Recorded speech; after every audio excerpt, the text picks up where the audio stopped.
Hello, public citizen.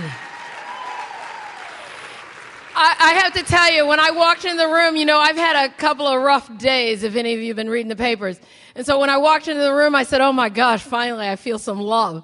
It's great to be here, and it's wonderful to be here to celebrate Public Citizen and to celebrate all of our founders this evening. I haven't even had a chance yet to say hey to Sid.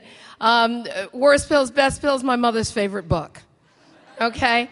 It was such a pleasure to be able to work at Public Citizen. And I have to tell you, everything I know and I do in Congress right now is because of the days that I spent at Public Citizen. It's because of the way I learned. It's because of what I learned. It's because of how I learned to do it. And it's because of the values that were placed in me, because that's what Public Citizen does.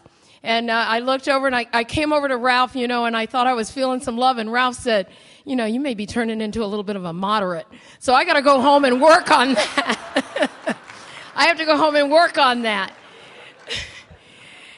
And I saw Alan, and I thought, Alan, when I came to Public Citizen, I had just really, not been out of law school very long. And I have to tell you, Alan was giving us a hard way to go. I mean, he knew more about the Constitution and the law, and every time we try to, say or do something, and he would challenge us.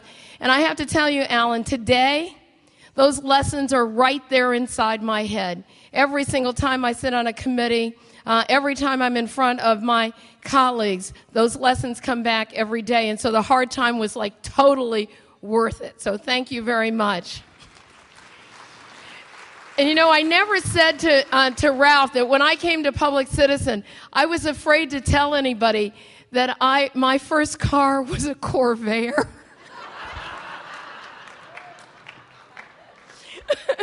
And so I know it took me years to be able to utter the words. I worked at Public Citizen and my first car was a Corvair, but Ralph, I'm confessing right up here on the stage.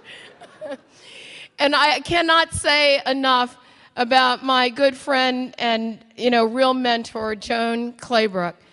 When I first came to interview for the position at Congress Watch, after Joan asked me what my sign was, and then I remember Joan, and I don't even know if you remember this, but we talked about the work of Congress Watch, and you asked me whether I would ever consider running for Congress. And that was 20 years ago. And at the time, I said, oh my gosh, I would never do that. And little did I know that this would be it.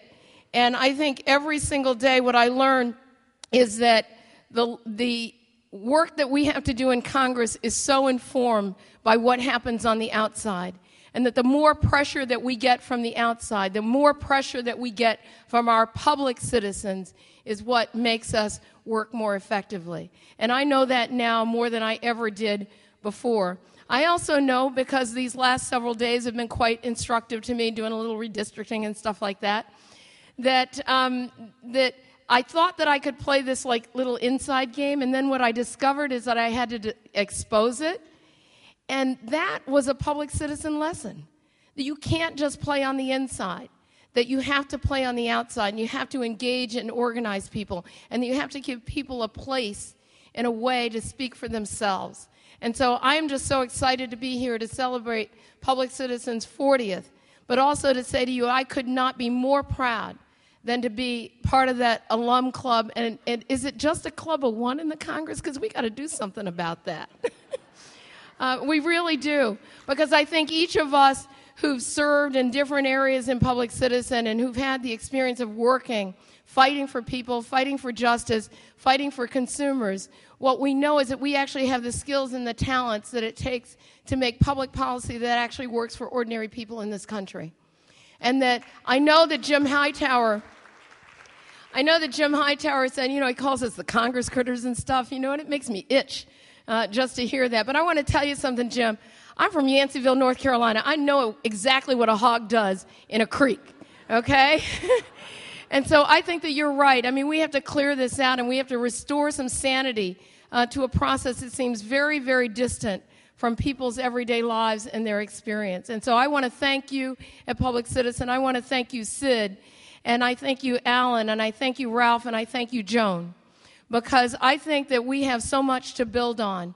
And it isn't just celebrating a 50th anniversary, but it's on down the line, really restoring the confidence and trust in our public systems that we have to have in order to make this country work for average people. And so thank you very much. It's great to be with you. And I am so proud to be an alum of Public Citizen.